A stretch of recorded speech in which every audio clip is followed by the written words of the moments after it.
If you have an interest in horses and love learning more about horses, the horse industry, teaching, or even managing your own horse business, then you're in the right place. We would love you to join us on our mission, which is to improve the lives of horses around the world through the education of riders, handlers, and trainers. So get comfortable, listen in, and enjoy. This is another of our popular Listener's Choice interviews, which we're playing over the weekend. We've chosen the most popular interviews for you to select the Listener's Choice winner. If you're not sure how the Listener's Choice competition works, have a look at horsechats.com/choice for the rules and the leaderboard. Our guest today is Alex Brown. Alex lived and breathed horses for the first half of her life in the UK and competed badminton CCI 4-star on 5 different occasions, receiving the Armada dish presented by the Queen. We'll talk to Alex about her adventures very soon. How are you today, Alex?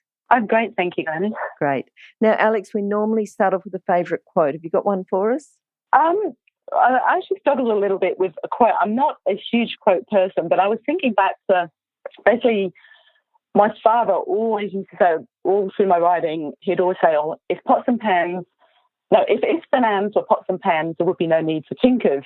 And that sort of always followed me because I'm very much a perfectionist, and I'd always, I'd do something, I'd be like, if only I'd done this, I could have done better. If only I'd done that. And he was constantly saying this to me. Mm-hmm. But I'm having just sort of in preparation of this, I actually just Googled it, just checked to see what it means. And I don't think it actually means what we thought it meant. We thought it was like, stop saying if and that, you can't change what's happened, just get on with things. But I think the original version was sort of more around, being overly optimistic of things, which is kind of almost a little bit Freudian of, it's the opposite of what we thought it was.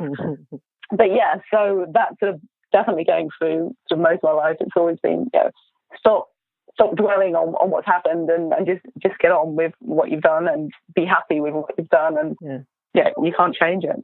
Well, it's like a lot of things, isn't it? It's just perspective. Yes. Different things will happen to different people. So the way that you took that particular saying might be different to the way someone else has taken it, but you've taken it and it's helped you, so you've got on with it. Yeah, exactly that. And it's, still now I kind of feel myself going, finally, and I'm like, no, don't say that. It's not helpful. Don't say that. All right. Now tell us about, do you have any first memories, your very first memories of horses or being with horses? I'm sure you'd have one or two. Tell us about that day. Yeah, well, my parents were into horses and were very into hunting in the UK, and they used to have some hunters. And when I was about 4, they bought a little grey little pony companion for a few hunters. And so my first sort of real memories of horses is, they had their horses registered, they'd go up riding, and they'd leave me, or not leave me, but they'd put me with those people up in the tack room. There's a tack room above the stables, and it was, just that whole beautiful tack room leather smell, and all the walls were covered with in England you get your big rosettes, and first place is red, and it was just covered with the big red rosettes, and I'd sit there as, sort of a 4-year-old going, oh my gosh, I want to get all those rosettes, I want to be like that, I want to be able to have a room full of ribbons and rosettes, and yeah, so that was sort of my first memory. And then, obviously we sort of moved to our own sort of property, and I got more into riding, and we got more ponies, and I remember myself and my sister, who's a couple of years older than me, and so my best friend at the time, so we must have been, I don't know, probably not much more than about 7. We had like sort of 60 acres where the horses would just be running wherever, there's all dry stone wall fences, walls all between, sort of half knocked down, and we'd literally just go up with our head collars, grab the ponies, jump on bareback, and just literally hoon around the field. We'd just spend hours, the poor little ponies, but we'd spend hours just galloping around, jumping these little walls, and falling off and laughing and chasing each other, and just really, and I think that's probably what, sort of, there wasn't anything. There's no finesse or, but it was just get on and have fun. And I think that's what kind of made it. From then on, we were like, ponies are our life, horses, horses are our life kind of thing. Yes, all that time in the saddle, you've certainly used that time in the saddle well, and you might say no finesse then, but if you've got the time in the saddle and the confidence and learning a lot of other skills, you can put the finesse on then a little bit later. Yeah, exactly right. And that's, like I've got an 8-year-old daughter now, and that's exactly what it's about. It's down to, that confidence and just getting out and enjoying it, making mistakes and falling off and getting back on and learning from it, or doing it again and getting back on and finally learning from it. And I'm sort of thinking about a career with horses, but by the sounds of it, when you were looking at those, you were in the tack room covered with rosettes. It sounded like you were making up your mind then already, that's what I'm going to do. Yeah, exactly. I think, and it's always, I was the epitome of the horse mad, or the pony mad little girl. And we'd be, off at shows every weekend. I mean, my parents, at the time, you don't realise what to do, but they were amazing. God knows how they did it. They would take us everywhere, doing shows, and I was always like, I'm going to ride horses. That's what I do. That's what I love, and nothing else. I was good at sports. I was good at other stuff, but it was always it has to be the horses kind of thing. If someone talked to you, because you teach, you've got your 6-year-old daughter, but you've got some older students, or if someone's there and they're just at school or they're thinking about having a career with horses, what sort of core skills or character traits do you think they need? I think you've got to have that passion. I think anyone in the horse world, we're all the same, aren't we? It's in the blood, that passion for horses. It's also, it's pretty tough. You've got to be a tough cookie. You've got to want to work hard and have a fair amount of resilience.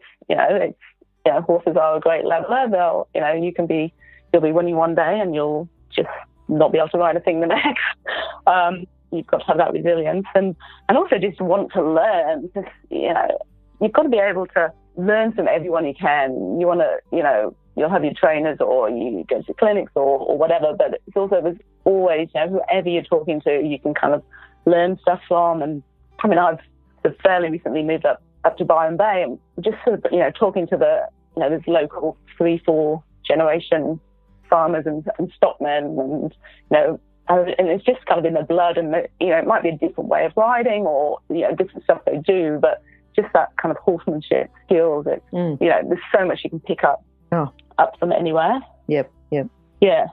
And I think, and actually, I'm waffling on a bit, but one thing I think, which I didn't actually realise until later on, is also your mental attitude. I think that's really, really important. So I kind of left horses for a while and went into a proper job in the real world kind of thing. I think it was only then when sort of starting to look at, I worked with some business coaches and whatever, and kind of looking back at, sort of your skills stuff and your visualization and your mental attitude, and everything came back, and they were going, oh, imagine a time when you did so-and-so and you were really empowered, or, didn't do as well as you thought, and every single time came back to a horse scenario. I kind of stepped back and went, oh my God, it is. Those times when I went, I can clearly remember a time when I think I was about 12 and I was at a show, and it sounds really materialistic, but I saw that there was a massive cup for winning. It was a working hunter class with a massive cup, and I just went, oh my God, that's just my budget. I'm going to win that. I'm so going to win that. And I did. And then there's other times where, I've gone, don't think I'm up to this. I'll probably won't get past fence 5. And again, I didn't. And it's only because of when you actually stand back and you go, oh my God, obviously talent and hard work comes into it, but your actual attitude as you go into something, I think, has a huge effect on the final outcome. It's not going to be everything, but it is definitely going to help you on the outcome. I don't know if that's slightly going sideways a bit, sorry. Yeah, no, I was just thinking about the fence 5, and if you're going out there thinking that you're only going to get up to fence 5 and you go out and you can't visualise any further than fence 5, well, of course you're not. You're not going to get further. Exactly. Yeah. And it's so common sense and simple, but I think at times you don't think clearly and sort of take a deep breath and go, okay, I know I can do this. I've done my prep. I've done my work. We just need to go out and do it. Yep. And there's a lot of times where people win competitions and they win it, but in their bedroom at home or in their office at home is a photo of them holding up the trophy or the medal or something, and it's just been photoshopped, or else there's a drawing there of them holding it up and winning because they've always visualised it. There was always going to be, so that's what they did. Yep, for sure. Yeah, and your subconscious is such a huge influence on what you do. That if you can gets your mind and, as you say, your visualization and your mental attitude right. Yeah, I think it's all part of your toolkit, isn't it? Mm. Now, what do you think then is the best thing? Because you're someone who's been in the horse industry, left it for a bit, come back. What's the best thing about working in the horse industry? The best thing, I think it's got to be the people. Like, it's, there's such a mix of different people, good and bad, but, and it's such, I guess horses are just so grounding on them. They're such levelers, and, it doesn't matter who you are, what you've done, you're pretty much, when you go out on your horse, you're pretty much all at the same level, within reason. I think there's a different breed of people. Everyone's, it's just that whole, I don't know, how do I explain it? I think it's just the mindset and you're outdoors, you work hard, you've got that empathy, the empathy with the animals. And I think, and as I said before, so once horses are in your blood, it doesn't matter how hard you try to get away from them. You just always come back. It's, and being, so when I first came back and started back with horses, I just felt so happy. And so, I just felt like, this is what I should be. I feel really, I've worked hard all day, done lots of horses and feel great, as opposed to, coming back feeling flat or unfulfilled. I mean, and obviously there's good days and bad days, but generally, I think. Yeah. Now, what about then someone who's helped you? Like you talked about your parents and the great influence that they had, taking you around to shows and competitions and everything else. But what about other people? Who's influenced you? Well, it's obviously, there's been huge amounts. I mean, there's been the people that have, looked up to, my idols, and then... Who were they, the people that you looked up to? Yeah, when I was younger, Lucinda Green was very much the epitome to me, because she was just so gutsy and ballsy and just got out there and had a good time. Yep. And then also, so Mark Todd, if you ask who is one of the best riders in the world, in my eyes, it's definitely Mark Todd. He's just, when it comes to polish and finesse, and he can ride a donkey and win on it. He's such an amazing rider and such a nice, humble person as well. And that's kind of, he was sort of my idol. And then I ended up competing on a par with him. And you're like, my God, he is a really nice person as well, but is so talented. And I'm really, can get a tune out of any kind of horses. There's so many people that can possibly only ride one type of horse, or, but he can just, get a connection with any horse, I think. So those sort of idol-wise. But I think I was actually thinking about this sort of, I think there was probably two pivotal points in my career which kind of was people influenced me, and kind of, which is kind of where I ended up. And, and obviously I've had lots of trainers, I had, personal trainers, lots of team trainers. But I can remember when I must have been about 14 in Pony Club, and I went to a clinic with a lady called Margaret Glenys, whose maiden name was Margaret Huss, who was the first woman to win badminton in 1954. Amazing lady. She's actually just recently this year died, which is really sad. But so I went to a clinic, and she was really pivotal in, I got on really well with her. We just kind of connected. I had the time my pony was like a little 15-hand just up there, who hated dressage, but was the most amazing jumper I've ever sat on, and was as bold to be cross country. But I was never, because the dressage wasn't there. I enjoyed eventing, but it was just one of the many things I did. But I think, and then I started having lessons off Margaret, and she just really got me into, I think she sort of really molded me into kind of the eventing side. And we just, with this tiny little 15-hand pony, we won the Riding Club National Champions, the Pony Club, we did novice eventing, we got to intermediate senior championship, did so much. And I think that really grounded me, and that was like, this is what I want to do. So she was kind of the first person. And then sort of, I guess, following on from that, I went off to uni, and, my parents were like, yay, she's going to go and get a proper career. And then I sort of, at the end of uni, I was, I've got this beautiful young horse, this 6-year-old who was doing really well, and I was competing in the holidays, and I kind of said, well, can I go and just spend a year with my trainer? I'd be based on my trainer, who's a man called Nigel Taylor in England, and just sort of see what I can do. Just take a year off and focus, because I've done quite well, but just focus on horses and see what I can do. And I think, in that year, he could have turned me one way or the other, but I ended up, had the most amazing year, and then that turned into the next however long, 5 or 6 years of doing it for a living, and eventing and competing at badminton, and riding for other people and coaching and bringing on young horses, and that was it. Really, I think it was that 1 year kind of again was another pivotal turning point of that's the direction I take. So you did badminton 5 times, didn't you? Yes. Yeah, and it was in that time, was it, with Nigel? No, it was.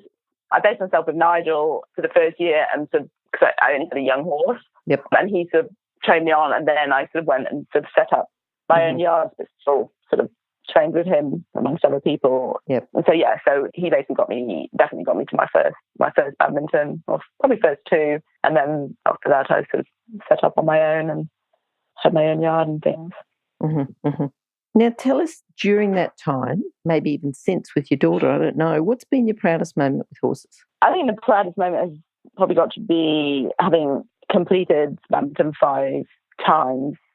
For those that do, and it's not an easy thing to do, to actually compete, let alone complete. Mm-hmm. You get it's called an Armada dish, and so I was presented with my Armada dish from the Queen, which was pretty proud moment. So I think that was, I think that's probably got to be. I mean, there's degrees of, there's great success and achievements over the years, I guess. But I think that's probably got to be the pinnacle of my career. I'm sure anyone. Just tell us a little bit about their history. When did it start that the Queen started to award this dish for someone who's completed badminton 5 times? Well, I actually don't think it's not a usual thing. Mm-hmm. So I actually think probably myself, and I probably need to look this up, the year that we got awarded it was, I can't even think why it was a special year, but the Queen sort of it was like a special reason that she wanted to come and present the Armada dishes. So I think for myself, and I think that year there was probably maybe 4 others. We're potentially probably the only receive that from the Queen. Yeah, so that makes it even more special and precious. Yeah. Wait, can you hear anything? No? That's because we're waiting for someone with a good quality horse product to be advertised here. If that's you, then contact us, horsechats@horsechats.com, and we'll send you the details. Thanks. Alex, thinking about winning that Armada dish, what's been the biggest challenge on your way to getting that? Just tell us a bit about that. What were your biggest challenges to get there? Because everyone wants to get there. Everyone wants to get something presented by the Queen, go to badminton, complete badminton 5 times, compete internationally, do lots of stuff and be very successful. But I'm sure you would have had lots of challenges along the way. Just choose one challenge, your biggest challenge, and let us know what it's been. Yeah, sure. As you say, there's been plenty of challenges of all different shapes and sizes. So I think particularly for me, and I also think it does relate to going forward, it's just balancing the cost of producing and competing at the highest level. When I was competing at a level, it was obviously a fair few years ago, and so although there was a bit of sponsorship around and get a bit of help here, there and everywhere, but there was no sort of real, there was no main Institute of Sport funding back in the UK. There is now, but there wasn't when I was doing it. And there's a lot of, you were kind of expected to do it for the love, really, which we did. That's why we did it. But from a business sense, was probably not that great. And I think the lesson is kind of making how you balance doing what you love doing and competing at the highest level and, living, breathing horses, but also being a little bit more savvy about having a bit more of a business head to actually sort of help make it pay. Just tell us about the things that you did do to get that income then. Yeah. Oh, well, because I was sort of always seemed to be struggling money-wise, so I would have my yard of horses between about 5 and 8 horses, and I would be either competing for other people, or either mine, or I would buy, so each year I'd buy a couple of sort of unbroken 4-year-olds, break them in, get them competing, so winning at novice, intermediate level, and then kind of sell them on to then fund my sort of 1 or 2 good horses to keep them running. Mm-hmm. But then in the meantime, I'd also be doing quite a bit of coach. So I'd sort of ride my horses and the horse I was riding for other people during the day. Then I'd sort of finish at generally, by the time I'd slept up and finish yard, it'd be sort of 6:37. I'd then go and teach for a couple of hours. I'd go either coach other people or ride their horses or whatever. During the winter months, most of my horses were having a bit more of a holiday. And then, I was just bringing young ones into work and stuff. I'd actually go and they had a local racehorse trainer. So I'd actually go and ride a couple of lots out in the morning. Mm-hmm. So I'd ride 2 or 3 of the racehorses and help them, just with general gallop work and also their jumping. If there's any jumpers, get them jumping. And then just trying to balance getting the money in. What I didn't do very well was, there's a few instances where potentially I could have sold some horses that were doing well and for a lot of money, which would have helped. But I was, sort of caught up in how amazing they were. And I wanted to ride them. Yes. Which, when you're young and keen and all you want to do is compete all the time, it's that's what you want to do. And so if I'd been a little more business savvy, I'd maybe have made a few different choices. But so when I was doing it, when there wasn't a lot of funding, for example, the first time that I was riding for the British team in France at Compiègne as a CCI 2-star, and I was so excited. It's like, I get to wear my Union Jack flags, and it's all excited. And and all my friends and family were like, "Yay, great!" So what happens next? And then I'm, so I'm like, what happens next? Where do I turn up? And basically, well, you've got to be in Compiègne on Tuesday. You'll be there till the following Tuesday.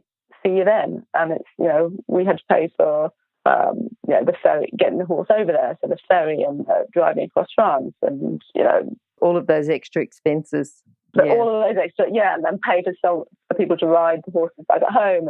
And it was great. I mean, it was an amazing experience. I think I came 7th, did really well, but the money that I won wasn't even a fraction of the cost of it to cover for that week. And but that's all part and parcel, and I wouldn't change. I wouldn't have. My aim was to have my British flags. I wanted to be riding and doing that. So I would. That was my dream. I would not have done it, but that's just an example that it is.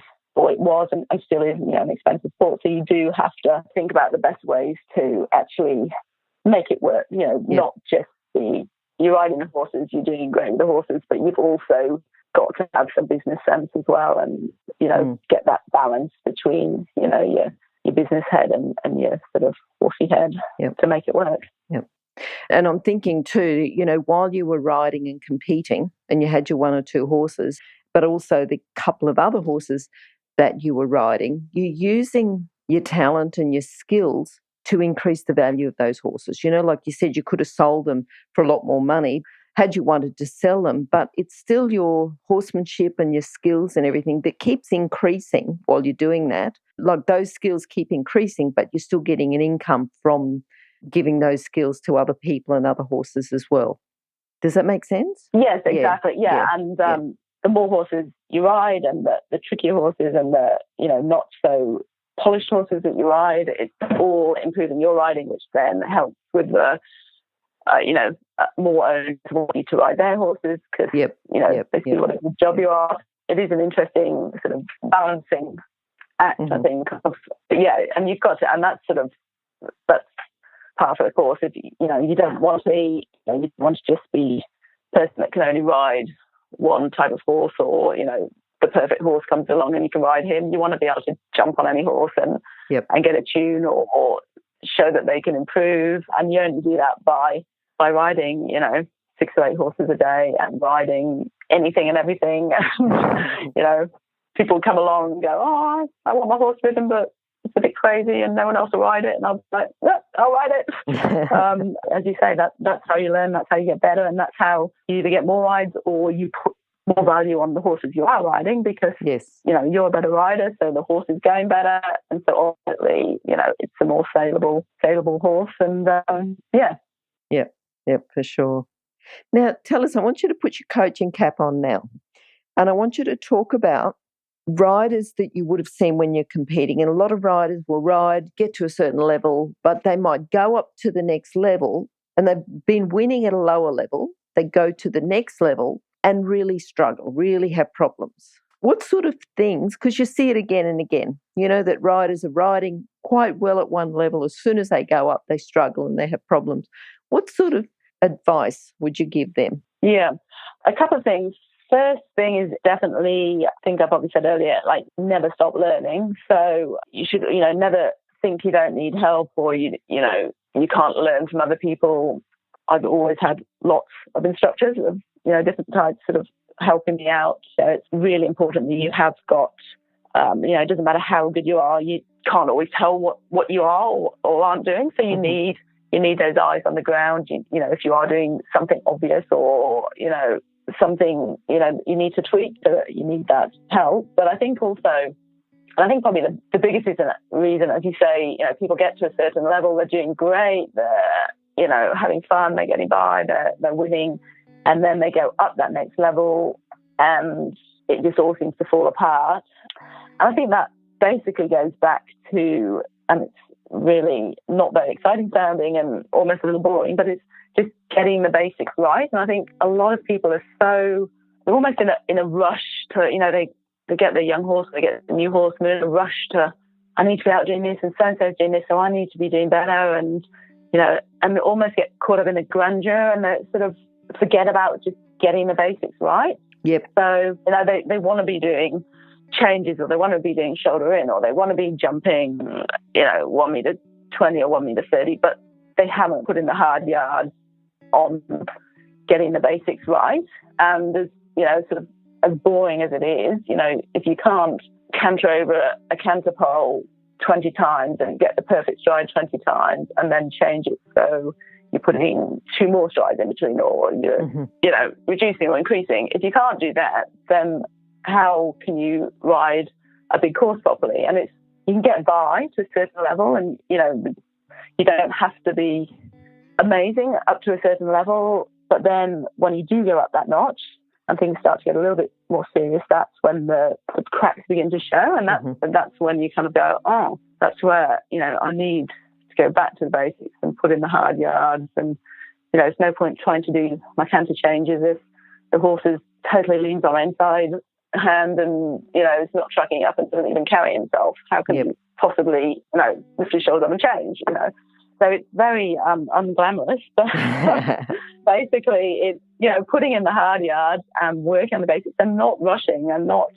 there's no get rich quick kind of thing. You have to put in the work at home, give yourself a goal, work to that and don't feel like you have to be rushed. Don't feel like, oh, I've been competing for 6 months a year. I should be, at elementary by now. If you haven't had time to do the training or, your horse not right or something's happened, then you shouldn't be there. And you have to just remember that you just put in the hard yards at home, do the basics and don't feel pressured to rush into things half-cooked, basically. Yep. If you're an equestrian coach or a horse riding instructor, or even if you aspire to be one, have a look at the free video series for horse riding instructors on the Horse Chats website.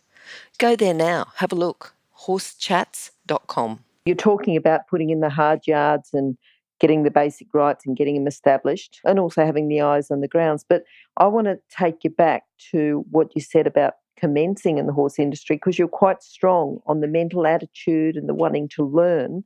And I think if you've got the right mental attitude and you want to learn, you will go back and you'll put those hard yards in and you'll get things established and you'll learn from your experience to be able to progress on to the next level. Yes, definitely. Yeah. And it's, you've got to have that passion. You've got to want to do it because it's, when it's not so bad. I know in England when it is, freezing cold, it's in January, February in England and it's, sleeting and cold and damp and miserable, but you've still got to get out there and you've still got to, ride your 6 horses and, they're on a program, they're on, so you've got, you can't just go, oh, well, can't be bothered this week. We've got next week because there's never next week. There's never enough time. So You've got to have the dedication, basically.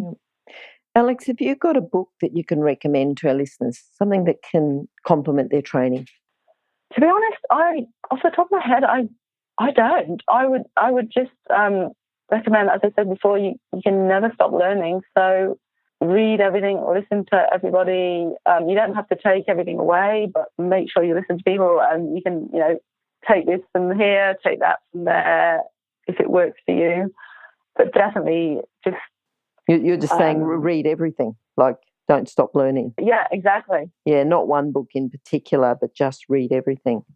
Yeah, I think that, and it depends sort of what you're into and what works for you. It's kind of, you have to sort of find what works and try that. But as I say, there's so, everybody, whether it's in the sort of discipline that you're interested in or it's not, but it's still in the horse world, everyone has got, within reason, has got, something that, you can learn from, I think. And everyone's going to have their gaps, aren't they? The gaps that they want to learn something in particular. So we've got a lot of books that we have recommended. They're on horsechats.com/books. So if people go and have a look there, think about the gaps, think about what they want to learn, and then, make a choice from there. But don't make one choice. You'll come back again when you want to learn something else and have a look at that and go on from there.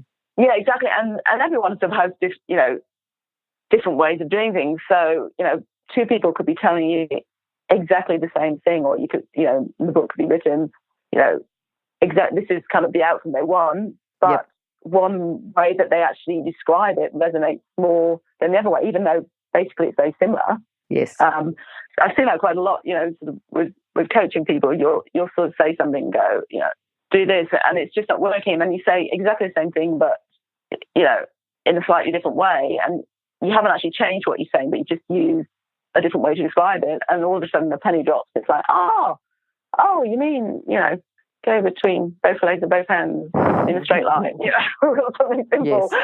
And it's, so it's kind of, you have to, which is the same with books. I think you need to kind of find, what resonates with you. And that might mean reading everything you can get your hands on. Yep. What are you looking forward to now? You've got your daughter riding. I know you've been doing some coaching. What are you looking forward to at the moment? And you've got a new property too, haven't you? You're just setting up a property, is that right? Yes. Well, no, I'm just very excited at the moment. I feel like I've sort of come full circle from the horse world, went out, and now I've come back home, so to speak. Mm-hmm. And so, so just really looking forward to it. I've been working with quite a few people locally here, just coaching them and training and helping bring on some young horses. And it's been really great. So I'm just looking forward to doing a lot more of that. Also looking forward to my daughter's just started at Pony Club. So she's really getting into Pony Club, which is awesome. I went all through Pony Club. I think it's, a great way to start off your career. And so she's, starting doing little competitions, and one day she'll listen to me and the advice I give her, but it's not happening at the moment. Really looking forward to just doing a lot more, getting back riding and coaching and, I love bringing on the younger horses or the horses that might be slightly quirky and, just getting them going. And, you get I think when they're like that, you get such a sense of satisfaction that, you can actually see that you're turning them into a really nice horse. And it's always a very visual and very, obvious kind of, you really see the results. So that's... And it does take someone with a bit of experience that's worked with a few quirky horses to be able to know when to ask them a bit more, to know when to back off. It's a little bit of timing. It's not for everyone to get those horses, but once you've got the knack and the timing and the eye and the skill and everything, they can be very rewarding. Yeah. Yeah, exactly. Yeah. And as you say, it's kind of having ridden enough different ones and been in enough different situations to know, as you say, when to put a little bit more pressure on, when to back off, when to go laterally to something else, or, it's sort of mind and body working together, I guess. Yep. And also, the most rewarding part of the riding, I think, is when you really see that, the improvement, and you feel the improvement. And good. Okay. Now, Alex, can you summarise, think about your philosophy with horses, your overall philosophy. If you could summarise that into a lesson today for our listeners, that'd be great. Well, I think importantly, and I probably haven't mentioned it earlier, but I'm a big believer in follow your heart. Mm-hmm. If your dream is horses, then definitely follow it and give it a go. As I say, I went off to uni and was supposed to go off and, do the whole career thing, but I'm so glad that I didn't. And I, actually financially and in a lot of ways would probably not be seen as a great thing to do. But, I kind of followed my dream and I wanted to see if I could, ride at the top level. I wanted to see if I could do badminton, and I did. So I think you have to, if you've got a dream and you believe in it, give it a try. There's no downside. But also, having said that, you've got to be in it or not. I think you've got to put in the work. You've got to, as I was saying before, you've got to get the basics right. You've got to be, with horses, if you want to be successful, you can't do it half-heartedly. You've got to be very committed and give a lot. You've got to be very tough, resilient. And also, I think, be open to learning. You've always got to be learning, learning new things, new thinking, and just don't try and run before you can walk. As I said before, get the basics right and know what you're aiming for, know what you plan for the next few months is, where do you want to be, and work to that and work hard and, put it in the work, and then down the line that will just totally, pay dividends. And, if you do have issues, it's easier to fix.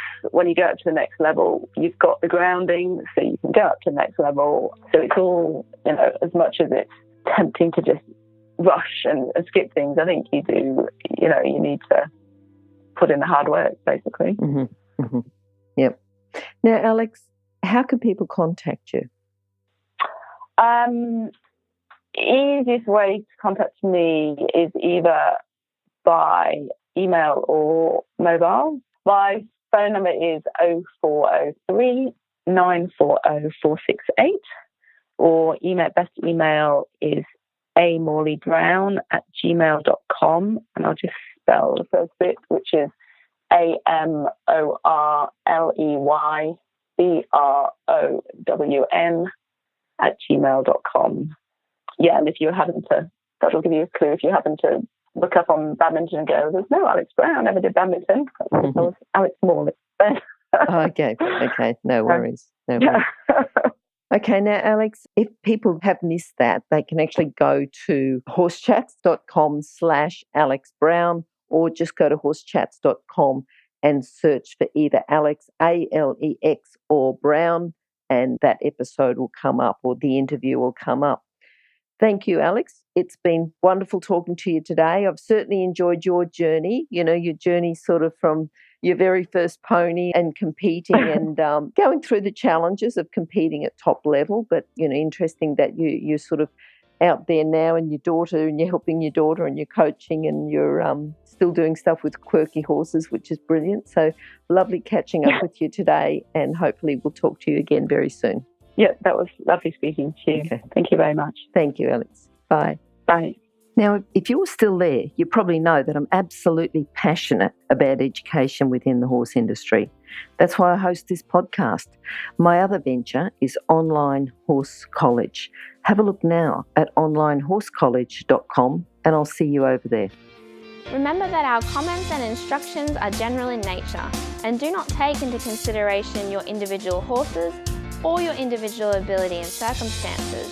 If you enjoyed this podcast, then please leave your comment below.